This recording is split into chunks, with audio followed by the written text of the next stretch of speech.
Good morning. Start करते हैं आज की क्लास। और आज हम पढ़ने वाले हैं natural vegetation of India. Bharat की जो प्राकृतिक वनस्पति है वो किस प्रकार से पाई जाती है। बढ़ते हैं आगे। भारत के अंतर्गत जो वनस्पति पाई जाती है उसको हम इस प्रकार से समझेंगे कि भारत के अंतर्गत जो वन होता है वो वर्षा का यानी फॉलो करते हैं रेनफॉल को। रेनफॉल के अकॉर्डिंग भारत में अलग अलग प्रकार के वन देखने को मिलते हैं। भारत में अधिक वर्षा वाले क्षेत्रों में आपको उष्णकटिबंधीय वर्षा वन यानी ट्रॉपिकल रेन फॉरेस्ट देखने को मिलेंगे। इक्वेटर के आसपास का जो रीजन है वहां पर साल भर वर्षा होती रहती, यानी हमेशा वहां पर दोपहर के 4 बजे के बाद 4 o'clock रेन देखने को मिलती है। और उष्णकटिबंधीय जो वन होते हैं उसे हम विश्वतीय वन या सदाबहार यानी एवरग्रीन फॉरेस्ट के नाम से भी जानते हैं। अगर हम देखें कि इक्वेटर, तो इक्वेटर के आसपास जैसे कि ये हमारा इक्वेटर है और ये हमारा पोल्स है। इक्वेटर से पोल्स की तरफ जाएंगे तो सबसे पहले हमें rain forest, tropical rain forest देखने को मिलेंगे। यानी जो ट्रॉपिकल रीजन का अर्थ होता है आपके कर्क रेखा और मकर रेखा के बीच में। तो हम नॉर्थ की तरफ जा रहे हैं तो ट्रॉपिकल रेन फॉरेस्ट जो है लास्ट आपको ट्रॉपिक ऑफ कैंसर तक मिलेंगे। इसके बाद 66.5 का जो रीजन रहेगा वहां पर आपको टेम्परेट फॉरेस्ट यानी इसे हम कह सकते हैं शीतोष्ण कटिबंधीय वन देखने को मिलेंगे। उसके बाद आपको टेगा, फिर टुंड्रा और जो है फिर पोलर आइस के कैप जो है वहां पर आपको हो सकता है कुछ लाइकेंस देखने को मिले। इसके अलावा अगर हम वनों को देखें तो वनों की जो प्रकार है वह ऊंचाई के अनुसार बदलते रहता है। जैसे कि हमने कहा कि मीन सी लेवल, और मीन सी लेवल से हम एलिवेशन की तरफ जाते हैं और लगभग धरातल से 3.5 किलोमीटर ऊपर की तरफ जाते हैं तो भी आपको वन अलग अलग प्रकार के देखने को मिलेंगे। यानी जो ट्रॉपिकल रेन फॉरेस्ट है वो आपको काफी कम ऊंचाई पर देखने को मिलेंगे। इससे ऊपर जाओगे तो आपको शीतोष्ण प्रकार के वन देखने को मिलेंगे। इससे ऊपर जाओगे तो आपको टैगा, और टैगा के बाद आपको टुंड्रा देखने को मिलेंगे। और उसके बाद जो आइस कैप रहेगा वहां पर आपको कुछ काई और कुछ लाइकेंस, मोसेज, ये कुछ आपको कह सकते हैं अलग अलग प्रकार की घासें देखने को मिल सकती है। तो इस प्रकार से हम कह सकते हैं कि जैसे जैसे हम इक्वेटर से यानी लो लेटीट्यूड से हाई लेटीट्यूड्स की तरफ जाते हैं, निम्न अक्षांश से उच्च अक्षांश की तरफ जाते हैं, तो टाइप ऑफ वेजिटेशन जो है वो चेंज होता है। तो वेजिटेशन चेंज कैसे होता है, इक्वेटर से नॉर्थ की तरफ जाएंगे या साउथ की तरफ जाएंगे आपको अलग अलग प्रकार की वेजिटेशन मिलेगी। इसी प्रकार से मीन सी लेवल से यानी समुद्र तल से जैसे जैसे हम ऊंचाई की तरफ जाएंगे आपको जो वन है वो अलग अलग प्रकार के देखने को मिलेंगे। तो इस प्रकार से भारत के वनों की अगर बात करें तो भारत के जो वन होते हैं उसको कई भागों में, जैसे कि यहाँ पर 5 भागों में डिवाइड किया गया है। जैसे कि आपके माउंटेन रेन फॉरेस्ट है, फिर आपके ट्रॉपिकल डेसिडियस है, फिर उसके बाद ड्राई जो कंडीशंस वाले जो आपके मरुदभिद या जीरोफाइट्स कहा जाता है उस प्रकार के वन है, फिर ज्वारीय वनस्पति और ट्रॉपिकल एवरग्रीन रेन फॉरेस्ट। तो हम इसको देखते हैं। जैसे कि सबसे पहले हम ब्लैक कलर वाले देख लेते हैं। तो ब्लैक कलर वाले कौन से है, टाइडल या इसे मैंग्रोव वेजिटेशन कहते हैं। तो आपको ये जो है सारे के सारे समुद्र के आसपास के क्षेत्रों में देखने को मिलेंगे। इसी प्रकार से अगर हम कहें कि आपको जो रेगिस्तानी वनों को देखना है तो रेगिस्तानी वन आपको कहाँ देखने को मिलेगी, जहां पर बारिश, हमारे भारत के वन होते हैं वो बारिश, भारत के हो चाहे कहीं कर जो वन पाए जाते हैं डिपेंड करते हैं कि वहां पर रेनफॉल कैसे हो रहा है। तो रेनफॉल जैसे कि शुष्क जो है यानी ड्राई जो ट्रॉपिकल जो रेन जो वनस्पति है वो आपको कहाँ पर देखने को मिलेगी, तो राजस्थान और गुजरात का ये पूरा का पूरा क्षेत्र यहाँ पर देखने को मिलेगी। और यहाँ पर देखिएगा यहाँ पर भी आपको इसी प्रकार की वनस्पति देखने को मिलती है। यहाँ पर शुष्क वन देखने को मिलते हैं यानी ड्राई फॉरेस्ट देखने को मिलती है। यानी ये वह क्षेत्र है जहां पर बारिश कम होती है। मैं इस क्षेत्र की बात कर रहा हूँ, यहाँ पर भी कंपेयरली बारिश कम होती है आसपास के क्षेत्र में। तो ये जो रीजन है उसका जो कारण है ये है हमारा रेन शेडो जोन। तो इस प्रकार से हम देखें तो हम वेजिटेशन को अलग अलग भागों में डिवाइड कर सकते हैं। तो ये एक सामान्य सा वर्गीकरण है। यहाँ पर आपको अंग्रेजी में एक अलग विशेष प्रकार का जो वर्गीकरण देखने को मिल सकता है। तो यहाँ पर आप देखिएगा आपको ट्रॉपिकल थॉर्न देखने को मिलेंगे, उसके बाद मॉइस्ट डेसिडियस देखने को मिलेंगे, ट्रॉपिकल एवरग्रीन होंगे, ट्रॉपिकल ड्राई एवरग्रीन होंगे, ट्रॉपिकल ड्राई डेसिडियस होंगे, mountain subtropical and temperate, littoral and swamp, desert vegetation और अल्पाइन। अल्पाइन वेजिटेशन के लिए देखिएगा ये कलर जो कॉम्बिनेशन है वो ब्लू कलर दे रखा है, तो अल्पाइन कहाँ मिलेंगे आपको, माउंटेन रीजन में आपको अल्पाइन देखने को मिलेंगे। इसी प्रकार से अरुणाचल प्रदेश के अंदर आपको अल्पाइन, अल्पाइन के ठीक नीचे आपको ब्राउन कलर ये देखने को मिला, या mountain subtropical and temperate, तो ये देखने को मिलता है। इसके अलावा राजस्थान का ये जो चित्र है वहां पर आपको कौन सी वनस्पति देखने को मिलती है, तो यहाँ पर आपको डेजर्ट वेजिटेशन देखने को मिलता है। आगे बढ़ते हैं, जैसे जैसे कि अगर हम बात करते हैं तो सबसे पहले भारत के अंदर कुछ ऐसे फैक्ट्स जो है जो इससे रिलेटेड है, तो भारत में जो शिलोंग का जो पठार है, शिलोंग का पठार मेघालय, तो उसके आसपास के क्षेत्र में तथा जो वेस्टर्न घाट का जो क्षेत्र है वो वहां पर अत्यधिक रेनफॉल रिसीव करता है। यानी शिलोंग का पठार यानी गारो, खासी और जयंतिया जो मासिन राम जो है या जो चेरापूंजी है उस रीजन के अंदर का आपको बहुत ज्यादा यानी 200 सेंटीमीटर प्लस वहां पर रेनफॉल देखने को मिलता है। वेस्टर्न जो घाट है उस वेस्टर्न घाट का जो वेस्टर्न जो पार्ट है, वेस्टर्न जो स्लोप है वहां पर आपको बहुत ज्यादा बारिश देखने को मिलती है। तो अधिक बारिश जहां पर भी होती है वहां पर आपको उष्णकटिबंधीय वन देखने को मिलता है। इन्हें एवरग्रीन रेन फॉरेस्ट भी कहते हैं क्योंकि सबसे ज्यादा बारिश यहाँ पर होती है और हमेशा ये हरे भरे नजर आते हैं। जो एवरग्रीन जो रेन फॉरेस्ट होता है कि वो साल भर अपनी पत्तियां नहीं गिराते हैं, सदैव हरे भरे रहता है, लेकिन वास्तव में ऐसा नहीं होता है। ऐसा क्यों नहीं होता है कि अगर हम कहें कि वह साल भर अपनी पत्तियां नहीं गिराते, ऐसा कोई भी वन नहीं होता है जो अपनी पत्तियां नहीं गिराता है। पत्तियां गिरती है लेकिन पूरा का जो पूरा पेड़, जैसे कि अगर इस पेड़ को देखें तो ये आपके ट्रॉपिकल रेन फॉरेस्ट है, तो पूरा का पूरा जो वन है उसमें पत्तियां एक साथ नहीं गिरती, इसको हम 3 भागों में डिवाइड कर लेते हैं। जैसे कि यहाँ पर देखें तो यहाँ पर अगर पत्तियां गिर रही है तो यहाँ पर हरा भरा रहेगा, यहाँ पर और हरा भरा रहेगा, ये गिरेगा, ये पूरी पत्तियां गिराएगा, फिर इसका नंबर आएगा, इसका नंबर आएगा, तब तो ऊपर वाले में वापस हरी पत्ती आ जाएगी। तो पूरा का पूरा जो पेड़ है वह अपनी पत्तियां नहीं गिराता है, टुकड़ों में पत्तियां गिरती है, इसलिए हमें लगता है कि जो पौधा है वो हमेशा हरा भरा रहता है। इसके अलावा सदाबहार वन होते हैं, काफी सघन होते हैं और काफी घने होते हैं। सघन और घने का अर्थ होता है कि इन पेड़ों के नीचे अगर आप बैठ जाए तो आपको डायरेक्ट सनलाइट जो है आप पर नहीं गिरेगी, इतने डेंस जो है वो देखने को मिलते हैं। इस प्रकार के वनों में सूर्य का प्रकाश धरातल पर नहीं पहुंचता है, इस प्रकार की जो विशेषता देखने को मिलती है। इसी प्रकार से कम वर्षा वाले क्षेत्र यानी वे रीजन्स जहां पर आपको काफी कम रेनफॉल देखने को मिलता है, वहां पर आपको कांटे वाली झाड़ियां यानी ऐसे पेड़ देखने को मिलेंगे जिनके कांटेदार पत्तियां हैं या पत्तियां काफी नुकीली हैं, काफी छोटी छोटी पत्तियां हैं, उनकी जो जड़ें हैं वो काफी गहराई से पानी को खोजकर बाहर निकालती है। जैसे कि उदाहरण के लिए आपको इस प्रकार के कांटे वाली झाड़ियां कहाँ कहाँ पर मिलेगी, जहां पर बारिश कम होती है। तो बारिश कहाँ होती है कम, तो बारिश एक तो राजस्थान के पश्चिमी भाग के अंतर्गत थार की मरुस्थल में नहीं होती है, और जो पेनिसुल जो आपका प्लेट्यू है वहां पर के जो इंटरनल जो पोर्शन है वहां पर आपको 70 सेंटीमीटर से बिलो रेनफॉल देखने को मिलता है। वहां पर भी आपको जो रेन शेडो जोन्स है वहां पर आपको बारिश कम देखने को मिलती है, वहां पर आपको कंटीली झाड़ियां देखने को मिलेगी। फिर दक्षिणी पश्चिमी मानसून की जो अरबियन जो सागर की जो ब्रांच है वह वेस्टर्न घाट के वेस्टर्न जो स्लोप है वहां पर बहुत ज्यादा बारिश करती है, ये हमने पढ़ा है। इसी कारण वहां पर आपको सदाबहार यानी एवरग्रीन रेन फॉरेस्ट देखने को मिलते हैं। अब एवरग्रीन जो रेन फॉरेस्ट है उस डायग्राम के अंतर्गत आप देखेंगे कि यहाँ पर देखिएगा छोटी छोटी झाड़ियां हैं वो काफी नीचे रहती है, सब हब उससे ऊंचे पेड़ यहाँ पर रहते हैं, शॉर्ट ट्री, फिर डेंस काफी घने, फिर उसके बाद काफी लंबे लंबे वन देखने को मिलते हैं। यानी आपको वहां पर वन 50 मीटर तक, 50 मीटर का अर्थ हो गया लगभग 150 160 फीट ऊंचे आपको वहां पर पेड़ देखने को मिलते हैं।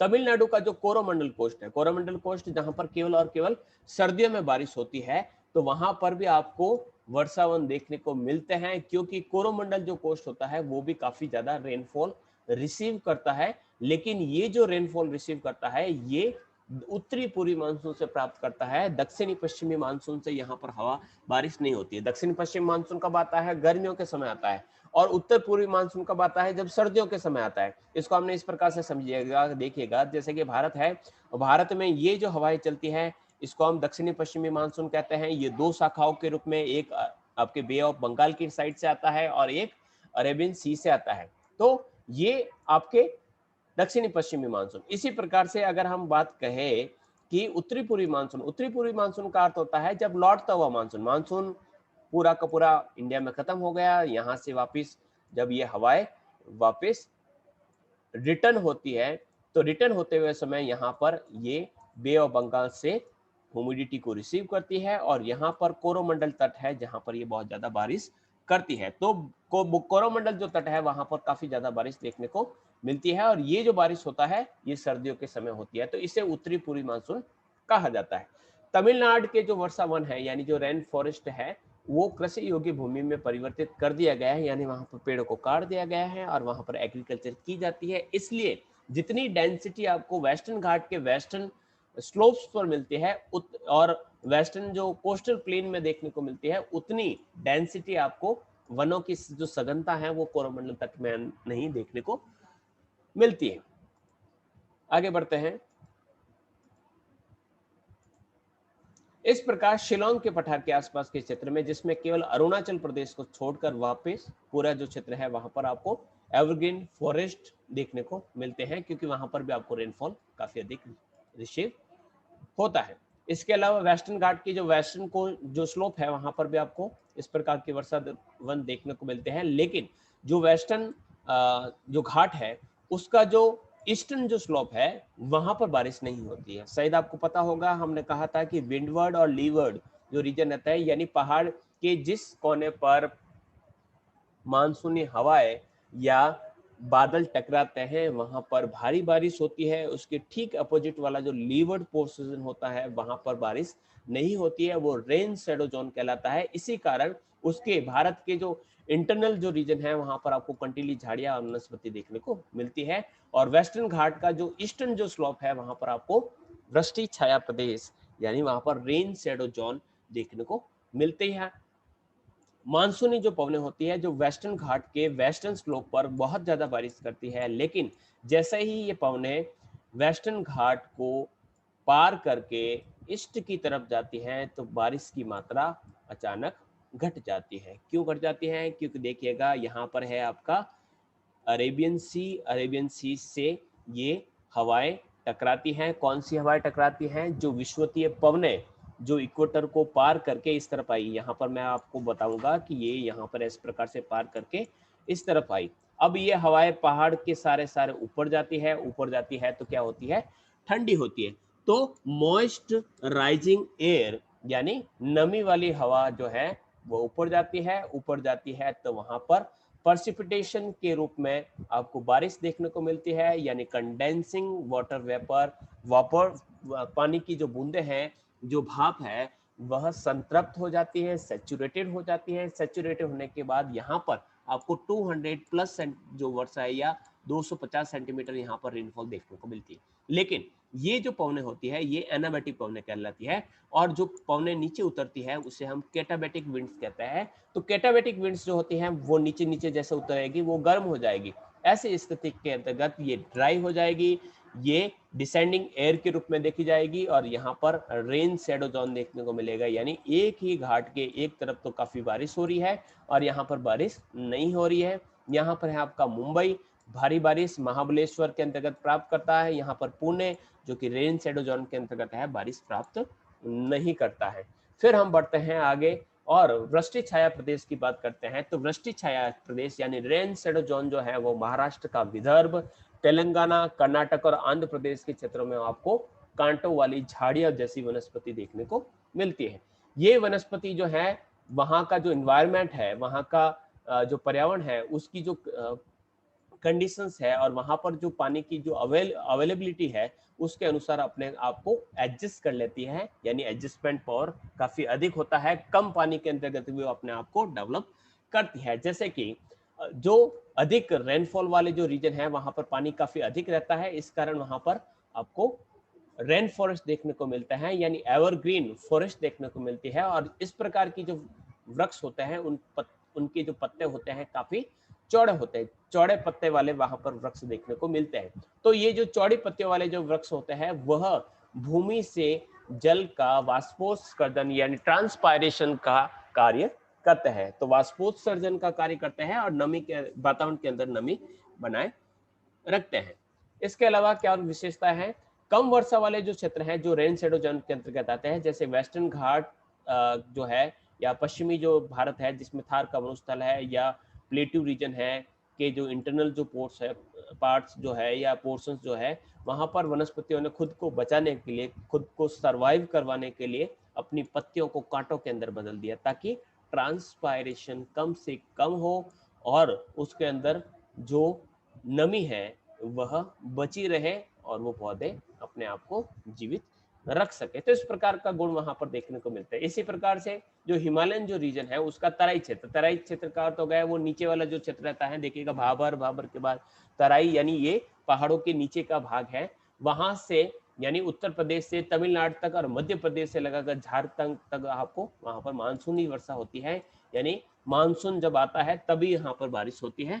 और वर्षा मौसमी होने के कारण यहाँ पर जो पेड़ पाए जाता है वह सर्दियों के बाद अपने जब ग्रीष्म ऋतु आती है तो पत्तियों को गिरा देते हैं। पत्तियों को क्यों गिरा लेते हैं? क्योंकि उसको पता है पेड़ों को कि अब बारिश नहीं होगी और गर्मियों में अगर पत्तियां अधिक रही तो पत्तियां अधिक होने के कारण मुझे वाष्पोत्सर्जन ज्यादा करना होगा और वाष्पोत्सर्जन अगर ज्यादा होगा तो मेरे अंदर जितनी भी जो नमी है वह नष्ट हो जाएगी। तो वो पत्तियों को अपने आप गिरा लेते हैं ताकि ट्रांसपायरेशन की जो है प्रक्रिया वह रुक जाए और गर्मी के दिनों में वो अपने आप को सरवाइव करे। जैसे ही गर्मी जाती है तो धीरे धीरे कॉपर खिल उठते हैं और नई पत्तियां वहां पर आने लगती है। तो शीत ऋतु के बाद जैसे ही ग्रीष्म ऋतु आने लगती है तो वायुमंडल का तापमान बढ़ने लगता है और सापेक्षिक आर्द्रता घट जाती है। सापेक्षिक आर्द्रता को हम परसेंटेज के अंतर्गत काउंट करते हैं और ये जब 100% हो जाती है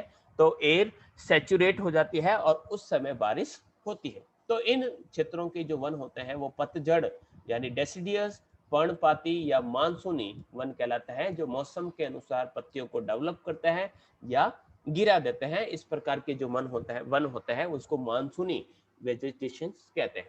पहाड़ों पर पाए जाने वाले जो वन होते हैं वो वर्षा का अनुसरण नहीं करते हैं, यानी उन्हें कोई लेना देना नहीं है कि बारिश हो या नहीं हो, बल्कि वे माउंटेन के स्लोप का फॉलो करते हैं। क्योंकि यहाँ ऊंचाई के साथ तापमान में कमी आती है। ये हमें पता है कि जैसे जैसे हम ऊंचाई की ओर जाते हैं तो 1 किलोमीटर की ऊंचाई पर आपको 6.5 डिग्री सेंटीग्रेड जो है वो कम देखने को मिलेगा, या 165 मीटर की ऊंचाई पर आपको 1 डिग्री सेंटीग्रेड टेम्परेचर कम देखने को मिलेगा, जिसे हम नॉर्मल लैप्स रेट कहते हैं। तो यदि उष्ण कटिबंधीय स्थान पर यानी एक कोई रीजन है जो ट्रॉपिकल के अंतर्गत आता है, ट्रॉपिकल का यानी आपके कर्क और मकर रेखा के बीच में है और वो कोई पहाड़ है, तो धरातल पर उष्ण कटिबंधीय वनस्पति देखने को मिलेगी और पहाड़ों पर ध्रुवीय वनस्पतियां देखने को मिल सकती हैं। जैसे कि अफ्रीका में विषुवत रेखा पर माउंट केनिया, अफ्रीका एक डेजर्ट है लेकिन वहां पर आपको माउंटेन पर जाओगे तो वहां पर आपको बर्फ भी देखने को मिलती है। तो जैसे जैसे हम एलिवेशन के साथ ऊपर बढ़ते हैं सी लेवल से, तो वहां पर आपको टाइप ऑफ वेजिटेशन जो है वो चेंज देखने को मिलता है। तो ऐसा ही भारत में जितने भी जो पहाड़ है वहां पर भी आपको वेजिटेशन देखने को मिलती है, यानी जो हाइट है वो क्लाइमेट में चेंज लाती है। विषुवत रेखा पर स्थित होने के बावजूद भी केन्या की जो जलवायु है वो उष्ण कटिबंधीय है, लेकिन माउंट केनिया जो विषुवत रेखा पर स्थित है उसके बावजूद उसके शिखर पर ग्लेशियर देखने को मिलता है, यानी हाइट होने के कारण वहां पर टेम्परेचर इतना कम हो चुका है कि वहां पर बर्फ जम गई। इसी प्रकार से हिमालय का जो लोअर पार्ट है वहां पर आपको एवरग्रीन फॉरेस्ट देखने को मिलते हैं। थोड़ी ऊंचाई पर बढ़ेंगे तो हमें वहां पर टेम्परेट फॉरेस्ट देखने को मिलेंगे। इससे और अधिक ऊंचाई पर जाओगे तो वहां पर आपको कॉर्न शेप वाले कौनधारी जो वन होते हैं वो देखने को मिलेगा। कौनधारी वन का अर्थ होता है इस प्रकार से जो ऊपर से इस प्रकार से नजर आता है, तो कौनधारी वन देखने को मिलेंगे और उससे भी और अधिक ऊंचे जाएंगे तो टुंड्रा और टुंड्रा के साथ साथ वहां पर अल्पाइन वन देखने को मिलते हैं। तो टुंड्रा में वनों की 3 वनस्पतियां देखने को मिलती है, यानी टुंड्रा काफी बर्फ से ढका हुआ जो क्षेत्र है वहां पर आपको काई यानी वाटरमॉस देखने को मिलेगा, वहां पर ग्रास और लाइकेंस देखने को मिलेंगे। ट्री वहां पर आपको नहीं देखने को मिलेंगे। मैं इस रीजन की बात कर रहा हूँ। यहाँ पर देखिएगा सबसे पहले ट्रॉपिकल रेन फॉरेस्ट है, फिर टेम्परेट है, फिर टैगा है और टैगा के बाद जो आता है वो आता है टुंड्रा, टुंड्रा में आपको काई मिलेगी, घास मिलेगी, लाइकेन्स मिलेंगे, पेड़ पौधे यहाँ पर बिल्कुल भी नहीं देखने को मिलेंगे। इसी प्रकार से अंडमान निकोबार में साल भर बारिश होती है, इस कारण वहाँ पर 75% जो वहाँ का जो रीजन है वहाँ पर ट्रॉपिकल रेन फॉरेस्ट देखने को मिलता है। अब बात करते हैं कि भारत के वन। अब भारत के वन है वहाँ पर उनको 4 से 5 भागों के अंदर डिवाइड किया जाता है, जिसमें सबसे पहला है उष्णकटिबंधीय वन, ट्रॉपिकल रेन फॉरेस्ट, फिर है उष्णकटिबंधीय मानसूनी या आर्द्र पर्णपाती जिसे ट्रॉपिकल मानसून फॉरेस्ट या वेट डेसिडियस फॉरेस्ट के नाम से जाना जाता है। उसके बाद थर्ड है कंटीले वन, झाड़ियां, शुष्क पर्णपाती वन, और ये एक ही नाम है, यानी थॉर्नी फॉरेस्ट भी कह सकते हैं इसको, श्रब्स भी कह सकते हैं, ट्रॉपिकल ड्राई डेसिडियस फॉरेस्ट भी कह सकते हैं, वेट ट्रॉपिकल फॉरेस्ट भी कह सकते हैं। फिर आपके पर्वतीय वन, माउंटेन फॉरेस्ट, और फिर उसके बाद आता है ज्वारिया। देखिएगा उसमें कुछ वन देखिए मैं इस प्रकार से कहना चाहूंगा कि उष्ण कटिबंधीय वर्षावन, वर्षावन कहाँ मिलेंगे, जहां पर हाईएस्ट रेनफॉल रिसीव होगा। ठीक है, उष्ण कटिबंधीय मानसूनी वन जहां पर आपको पतझड़ वाले वन देखने को मिलेंगे। फिर कंटीले वन आपको कहाँ पर देखने को मिलेंगे, तो कंटीले वन आपको मिलेंगे डेजर्ट के अंतर्गत। फिर है पर्वतीय वन जो है माउंटेन्स के ऊपर हिमालयन रीजन के अंतर्गत, और फिर है ज्वारीय यानी जो टाइडल या मैंग्रोव वन जो होंगे वो डेल्टाई रीजन या जो कोस्टल रीजन है वहां पर देखने को मिलेंगे। तो यहाँ पर ये वनों के प्रकार है। एवरग्रीन फॉरेस्ट देखिएगा, सदाबहार वन, तो सदाबहार वन कहाँ पर है, तो यहाँ पर देखिएगा यहाँ पर सदाबहार वन है, यहाँ पर सदाबहार वन है। इसी प्रकार से ये जो रीजन है यहाँ पर आपको एवरग्रीन फॉरेस्ट देखने को मिल रहा है। ये पूरा का पूरा जो रीजन है यहाँ पर भी आपको एवरग्रीन रेन फॉरेस्ट देखने को मिल रहे हैं रीजन, क्योंकि यहाँ पर बारिश अच्छी होती है। फिर माउंटेन जो फॉरेस्ट है, तो माउंटेन कहाँ पर पाया जाता है, माउंटेन आपके एक यहाँ पर देखने को मिलते हैं। तो यहाँ पर आपको माउंटेन फॉरेस्ट यहाँ पर भी आपको मिलेंगे, माउंटेन फॉरेस्ट, ये रहे माउंटेन फॉरेस्ट। फिर है टाइडल, टाइडल कहाँ मिलेंगे, तो टाइडल आपको ये है टाइडल, यहाँ पर है टाइडल, और यहाँ पर भी गुजरात की कोस्ट पर भी आपको टाइडल देखने को मिलते हैं। मरुस्थलीय डेजर्ट जो फॉरेस्ट है, तो डेजर्ट कहाँ मिलता है, तो जहाँ जहाँ पर डेजर्ट मिलता है तो वहाँ पर आपको इस प्रकार के फॉरेस्ट देखने को मिल सकते हैं। तो डेजर्ट जो है वह आपको गुजरात और राजस्थान के अंतर्गत मिलता है, वहाँ पर डेजर्ट फॉरेस्ट मिलता है। और ये जो है अपवाद के रूप में, एक्सेप्शंस जिसे कहा जाता है, वो है रेन शेडो जोन, वहाँ पर भी आपको डेजर्ट फॉरेस्ट देखने को मिलते हैं। बढ़ते हैं आगे, सबसे पहले बात करते हैं ट्रॉपिकल रेन फॉरेस्ट। तो जिन क्षेत्रों में काफी अधिक टेम्परेचर देखने को मिलता है और वार्षिक वर्षा यानी एनुअल जो रेनफॉल है 200 सेंटीमीटर प्लस होता है, वहां पर इस प्रकार के वन देखने को मिलते हैं। वर्ष के अधिकांश दिनों में साल भर बारिश होती है। ये वृक्ष जो है पत्तियों को नहीं गिराते हैं या फिर क्रम से गिराते हैं, इसलिए काफी हरे भरे रहते हैं, और साल भर हरे रहने के कारण इसको एवरग्रीन फॉरेस्ट भी कहा जाता है। इन वनों की क्या विशेषता है, काफी लंबे होते हैं, आबूनस, एबोनी, महोगनी, रोजवुड, नारियल, ताड़, बांस, रबड़, सिनकोना, ये इस प्रकार की जो फॉरेस्ट है उनके मुख्य वृक्ष है। भारत में सर्वाधिक जो रबर है वहां पर केरला के अंतर्गत आता है। रबर जो है वो भी इसी के अंदर आता है, यानी आपके ट्रॉपिकल रेन फॉरेस्ट के अंतर्गत आता है। जहां पर बारिश ज्यादा होगी वहां पर रबर के ट्री देखने को मिलेंगे। भारत रबर में विश्व में चौथा स्थान रखता है। पहली बार रबर थाईलैंड में उगाया गया था। उत्तरी सह्याद्री में वर्षा वनों को सोला, ये इंपॉर्टेंट है, इसको याद रखिएगा, SHOLA, शोलाज, यानी जो सह्याद्री का अर्थ होगा वेस्टर्न घाट, तो वेस्टर्न घाट का जो नदन पोर्शन है वहां पर इसी प्रकार के जो फॉरेस्ट होते हैं उनको सोलाज के नाम से जाना जाता है। ये पूरा का पूरा मैप है जहां पर आपको उष्णकटिबंधीय वर्षा वन देखने को मिलते हैं। अब रेन फॉरेस्ट के अंतर्गत कई प्रकार की लेयर पाई जाती है। देखिएगा लेयर का अर्थ होता है, देखिए फॉरेस्ट का फ्लोर है, फिर ये अंडर स्टोरी लेयर है, फिर कैनोपी लेयर है, फिर इमरजेंट लेयर है। ये क्या होता है, थोड़ा सा फास्टली इसको देख लेते हैं। तो सबसे पहले हम निर्गत परत यानी सबसे ऊपर वाली जो परत होगा, काफी लंबे लंबे, ये इस परत की बात कर रहा है, ठीक है, ये इमरजेंट लेयर है। अब इमरजेंट लेयर का अर्थ क्या होता है, तो वहां पर एक छोटी संख्या में अत्यंत लंबे कम होते हैं पेड़, लेकिन जितने पेड़ होते हैं वो काफी ऊंचे होते हैं। जो कैनोपी से, यानी ये जो कैनोपी वाला यानी अर्थ हो गया, इससे छोटे वाला जो रहेंगे उसको कहा जाएगा कैनोपी। तो कैनोपी वाला जो है ये कैनोपी वाला, तो कैनोपी वाली जो लेयर की, कैनोपी का अर्थ होता है जो पेड़ इस प्रकार से कैनोपी बनाता है। तो इससे काफी ऊंचे देखने को मिलते हैं। उसके बाद कैनोपी की बात करता है तो इस परत में सर्वाधिक लंबे पेड़ों की संख्या ज्यादा होती है, आमतौर पर 30 से 45, यानी लगभग 150-200 जो फुट है लंबे यहाँ पर पाई जाती हैं। बायोडाइवर्सिटी आपको बहुत ज्यादा देखने को मिलते हैं। इसके बाद अंडर स्टोरी जो लेयर है, अंडर स्टोरी लेयर के अंतर्गत यानी जो कैनोपी वाला है और सबसे नीचे वाला क्षेत्र है उसके बीच में इस प्रकार तो अनेक जो प्रकार के जीव इसके अंतर्गत पाए जाते हैं, यानी पक्षी जो सांप छिपकलियां हैं वो सारे के सारे इस रीजन के अंतर्गत देखने को मिलते हैं। फिर उसके बाद वन स्तन यानी फॉरेस्ट का फ्लोर, ये सबसे नीचे वाली परत है जहां पर आपको सूर्य का प्रकाश बहुत कम देखने को मिलता है। इस कारण कम प्रकाश में अनुकूलित यानी कम से कम लो लाइट के अंतर्गत अपने आप को एडप्शन करने वाले जो पेड़ पौधे हैं, छोटी छोटी झाड़ियां हैं, वो यहाँ पर देखने को मिलती है। तो ये आपको रेन फॉरेस्ट के अंतर्गत इस प्रकार के यानी आपको 4 प्रकार के छोटे छोटे पेड़, झाड़ियां, उसके बाद बड़े पेड़, कैनोपी वाले, और कैनोपी से भी बाहर जो निकलते हैं उन्हें इमर्जेंट लेयर के नाम से जाना जाता है। फिर भारत में वर्षावन के बात करें तो मुख्य रूप से 4 स्थान पर पाया जाता है। एक तो वेस्टर्न घाट का वेस्टर्न कोस्ट, ये वाला रीजन जहां पर आपको ये मिलेंगे।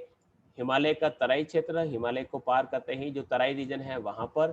फिर अरुणाचल प्रदेश को छोड़कर पूरा का पूरा, देखिए अरुणाचल प्रदेश को छोड़कर ये पूरा का पूरा जो रीजन है वो पूर्वोत्तर। फिर उसके बाद शिलोंग के पठार, गारो खासी और जयंतियों का जो आसपास, ये सभी अच्छी बारिश वाले स्थान है। इसके अलावा अंडमान निकोबार, ये जहां पर हाईएस्ट रेनफॉल रिसीव करता है। देखिएगा जो मानसून होता है तो मानसून की 2 शाखाएं होती है। एक शाखा यहाँ पर दक्षिण पश्चिम मानसून की तरफ जाती है और यहाँ पर जाती है। जो मानसून जो रिसीव होता है सबसे पहले 20 मई तक यहाँ आ जाता है, यानी अंडमान निकोबार के अंतर्गत सबसे पहले जो है 20 मई को ही मानसून पहुंच जाता है। 1 जून को हम मुख्य भूमि के अंतर्गत केरला के अंतर्गत मानते हैं। तो ये 4 क्षेत्र हैं। फिर है उष्णकटिबंधीय वर्षावनों की क्या विशेषता है, काफी लंबे होते हैं, काफी डेंस होते हैं, बहुत सारे अलग अलग प्रकार के फ्लोरा एंड फोना की यानी बायोडाइवर्सिटी आपको बहुत ज्यादा अधिक देखने को मिलेंगे। यहाँ पर हार्ड रॉक जो वुड है देखने को मिलेगा। हार्ड रॉक जो वुड होती है वह बेनिफिशियल नहीं होती है वुड इंडस्ट्री के लिए, क्योंकि वो काटने में काफी मुश्किल होती है, तो उसका इंडस्ट्रियल यूज नहीं हो सकता है। तो हार्डवुड यहाँ पर देखने को मिलती है। मानवीय प्रयोग कम होता है, यानी यहाँ पर आपको ये जो लकड़ी है उसका उपयोग लोग कम करते हैं। उष्णकटिबंधीय वन या पतझड़ वाले वनजन जो होते हैं वह ये नेक्स्ट है वन के भीतरी भागों में पाए जाता है। यहाँ से हमके नया स्टार्ट होता है जहाँ पर मानसूनी पवनों द्वारा बारिश होती है, यानी मानसूनी जो विंड्स होती है वो बारिश करती है, तो वहां पर इस प्रकार के वन पाए जाते हैं। तो इस प्रकार के जो वन है यूपी से तमिलनाडु, एमपी, झारखंड में पाए जाते हैं। यहाँ पर जो बारिश होती है 100 से 200 सेंटीमीटर होती है। ये सेकंड नंबर है आपके वन का प्रकार। देश के सर्वाधिक क्षेत्रफल इस पर सबसे ज्यादा भारत में अंदर इस प्रकार के वन पाए जाते हैं, और इस प्रकार के वन सर्दियों के बाद ग्रीष्म आने से पहले अपनी पत्तियों को गिरा देते हैं, इसलिए इसको डेसिडियस या पर्णपाती वन के भी नाम से जाना जाता है, जिसमें आपके शीशम, शाल, सागवान, साखू, आम, आंवला, चंदन, इस प्रकार के वन इसमें शामिल रखा जाता है। चंदन के वन जो है वो कर्नाटक और नीलगिरी की पहाड़ियों पर सबसे ज्यादा मिलते हैं। मानसूनी वनों की बात करें तो 2 क्षेत्रों में पाया जाता है। एक तो उत्तर भारत का मैदान, जो गंगा का जो मैदान है उत्तर प्रदेश और बिहार में। फिर एमपी से लगाकर तमिलनाडु तक पूरा का पूरा जो प्लेट्यू रीजन है वहां पर देखने को मिलती है। तो रेन शेडो जोन को छोड़कर पूरा का पूरा जो प्लेट्यू है वहां पर आपको मानसूनी वन देखने को मिलते हैं। इसके अलावा उष्णकटिबंधीय मानसूनी वनों की क्या विशेषता है, काफी मुलायम होती है। मुलायम होती है तो इसका अर्थ होता है आर्थिक उपयोगिता ज्यादा है, यानी उसको आसानी से काटा जा सकता है। तो शीशम, साल, सागवान जितने भी जो वन है इनका उपयोग हम हमारे घर के फर्नीचर वगैरह बनाने में काम में लेते हैं। तो भारत के जिन क्षेत्रों में 70 सेंटीमीटर से कम बारिश होती है वहां पर आपको कंटीली झाड़ियां देखने को मिलती है। ये आपके तीसरा प्रकार हो गए। तो वृष्टि छाया क्षेत्र और राजस्थान का जो क्षेत्र है रेगिस्तानी, वहां पर इस प्रकार के वन देखने को मिलते हैं। वहां पर कंटीले वन देखने को मिलते हैं जिसके अंतर्गत बबूल, खजूर, नागफनी, खेजड़ी, बेल, करीम आदि वन देखने को मिलते हैं। और इस प्रकार के वनों की बात करें तो पश्चिमी भारत के अंदर आपका पंजाब, राजस्थान, यूपी, गुजरात के अंदर देखने को मिलता है। दूसरा जो क्षेत्र है वह है आपका वृष्टि छाया क्षेत्र। तो वृष्टि छाया यानी रेन शेडो जोन, तो एमपी में इंदौर से लेकर आंध्र प्रदेश के कुन्नूर तक एक अर्ध चंद्राकार पेटी में आपको कंटीली झाड़ियां देखने को मिलती है। फिर फोर्थ नंबर पे है पर्वतीय वन, माउंटेन रीजन। जैसे जैसे हम हाइट की तरफ जाते हैं तो टेम्परेचर कम होता है, गिरावट जो रहती है वह लगभग 14 किलोमीटर तक आपको देखने को मिलती है, यानी जो क्षोभ मंडल है 13-14 किलोमीटर तक है, वहां पर इस प्रकार के आपको टेम्परेचर कम देखने को मिलेगा। और जैसे जैसे हम पर्वतों की ऊंचाई पर जाते हैं टेम्परेचर कम होता है। टेम्परेचर कम होने के कारण जो माउंटेन के जो शिखर है, जो उसके जो कैप है, वहां पर आपको ग्लेशियर्स देखने को मिलते हैं और वहां पर बर्फ देखने को मिलती है। तो इसी प्रकार से जैसे जैसे हम हाइट की तरफ जाएंगे तो एवरग्रीन आपको लीफ ट्री देखने को मिलेंगे, यानी 1 किलोमीटर तक आपको ओक्स चेस्टनट्स देखने को मिलेगा। फिर आप 1.5 किलोमीटर से 3 किलोमीटर तक जाओगे तो टेम्परेट फॉरेस्ट मिलेंगे। टेम्परेट फॉरेस्ट में आपका पाइन, देवदार, सिल्वर फर देखने को मिलेंगे। 3.5 किलोमीटर तक जाओगे आपको सिल्वर फल, जूनिपर, पाइन देखने को मिलेगा, जिसको हम अल्पाइन वेजिटेशन कहते हैं। इससे ऊपर अल्पाइन ग्रासलैंड मिलेगा, जो आपको लगभग 4.5 किलोमीटर की ऊंचाई तक मिलेगा। वहां पर केवल और केवल घास मिलेगी। और जो स्नो कवर्ड है, जो स्नो कवर्ड एरिया है, वहां पर आपको मोजेस एंड लाइकेंस ही देखने को मिलेगी। तो सौर मंडल पर आपको 6.5 डिग्री प्रति किलोमीटर पर टेम्परेचर कम होता है, इसलिए इसको नॉर्मल लैप्स रेट कहा जाता है। पर्वतों पर इसी के गुण के कारण जलवायु के अंतर परिवर्तन होता है, और जैसे जैसे हम हाइट पर जाते हैं टेम्परेचर चेंज होता है। और यही कारण है कि पर्वतों पर अलग अलग प्रकार की जलवायु और अलग प्रकार के वनस्पति, यानी जैसी जलवायु होगी वैसी वनस्पति आपको देखने को मिलेगी। तो भारत में जो पर्वतीय वन यानी माउंटेन जो फॉरेस्ट है, वो आपको 2 स्थानों पर मिलेंगे। एक तो आपके हिमालय है, और दूसरा जो है जो दक्षिणी भारत जो है, यानी जो अन्नामलाई या इलायची की या नीलगिरी की जो पहाड़ियां हैं, वहां पर इस प्रकार के वन देखने को मिलते हैं। तो हिमालय के अगर पर्वतीय वनों की बात करें तो हिमालय के पर्वतीय वनों में ऊंचाई पर जाने पर अलग अलग जलवायु में अलग अलग प्रकार के वन मिलते हैं। 1500 मीटर की ऊंचाई पर सदाबहार और पतझड़ वाले जो वन है मिश्रित रूप में देखने को मिलते हैं। यहाँ की बात कर रहा हूँ।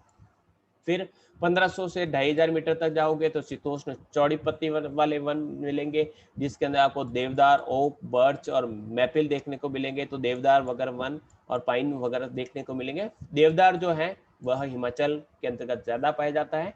वेस्टर्न जो हिमालय है उसमें जम्मू कश्मीर, हिमाचल और उत्तराखंड में टेम्परेट क्लाइमेट होने के कारण ये वृक्ष यहाँ पर ज्यादा देखने को मिलते हैं। 2500 से 4.5 किलोमीटर 2.5 किलोमीटर से 4.5 किलोमीटर की हाइट पर जाएंगे तो वहां पर आपको कौनधारी वन देखने को मिलेंगे, जिसके अंदर चीड़, स्प्रूस, फर, सनोवर, ब्लू पाइन। तो ये आपके वन यहाँ पर देखने को मिलते हैं। इससे ज्यादा ऊंचाई पर जाओगे तो वहां पर टुंड्रा जो वनस्पति है, तो वहां पर आपको घास मिलेगी या लाइकेंस मिलेगी। और इससे भी ऊपर अगर आप 4800 मीटर से ऊंचाई जाओगे तो वहां पर वनस्पतियां नहीं देखने को मिलेगी, क्योंकि वहां पर आपको पूरा का पूरा जो चित्र है वो स्नो कवर्ड देखने को मिलेगा। तो ऐसे ऐसे हाइट पर आपको टेम्परेचर के अकॉर्डिंग वन देखने को मिलते हैं। फिर जो साउथ इंडिया है तो वहां पर मुख्य रूप से आपके नीलगिरी का पर्वत, और ये पूरा का पूरा मैं इस रीजन की बात कर रहा हूँ। तो इस रीजन के अंतर्गत आपके नीलगिरी के दक्षिण में अन्नामलाई के दक्षिण में पालनी की पहाड़ियों में वन पाए देखने को मिलते हैं। ये तीनों जो पहाड़ियां हैं तो वहां के कुछ कुछ क्षेत्रों में आपको शीतोष्ण वन देखने को मिलते हैं, जिसमें दक्षिणी भारत में इसे शोला कहा जाता है। ये शोलाज कहा जाता है, यहाँ पर मैंने पहले भी डिस्कस किया था, काफी इंपॉर्टेंट है। शोला वन के अंतर्गत या सोलाज जो है उसके अंतर्गत लारेल, मैग्नोलिया, सिंकोना ये प्रमुख वृक्ष देखने को मिलते हैं। दक्षिण भारत के जो वन होते हैं उनकी हाइट कम होती है, इसलिए वहां पर आपको कौनधारी वन देखने को मिलता है। यहाँ पर आपको कौन शेप के वृक्ष नहीं देखने को मिलते हैं। फिर लास्ट आता है आपका ज्वारी वन, या जिसे मैंग्रोव वनस्पति कहते हैं। मैंग्रोव को आप इस प्रकार से देखते हैं, ये कोस्टल रीजन के अंतर्गत देखने को मिलते हैं। तो भारत के जो कोस्टल रीजन है या रिवर्स का जो डेल्टाई रीजन है, वहां पर इस प्रकार के वृक्ष देखने को मिलते हैं। इस कारण इन्हें ज्वारीय या डेल्टाई वन कहा जाता है। ज्वारी वन यानी टाइडल जो फॉरेस्ट होते हैं वो पूर्वी तट पर यानी ईस्टर्न कोस्ट पर बहुत ज्यादा देखने को मिलते हैं। गुजरात में भी थोड़े मात्रा में आपको ज्वारी वन देखने को मिलते हैं।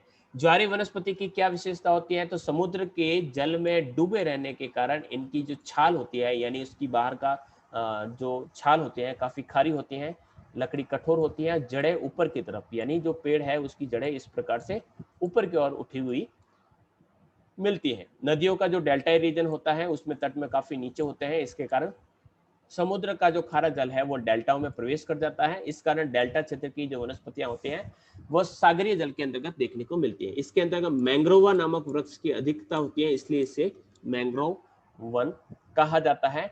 मैंग्रोव वन और ज्वारी वन की वनस्पतियों की बात करें तो मैंग्रोवा, सुंदरी, कैसुरुना और फोनिक्स ये वनस्पतियां इसके अंदर पाई जाती है। भारत की बात करें तो भारत के अंतर्गत ये प्रमुख क्षेत्र हैं, तो प्रमुख जो क्षेत्र हैं तो सबसे आपके ज्यादा क्षेत्रफल की बात करें तो गुजरात पर है।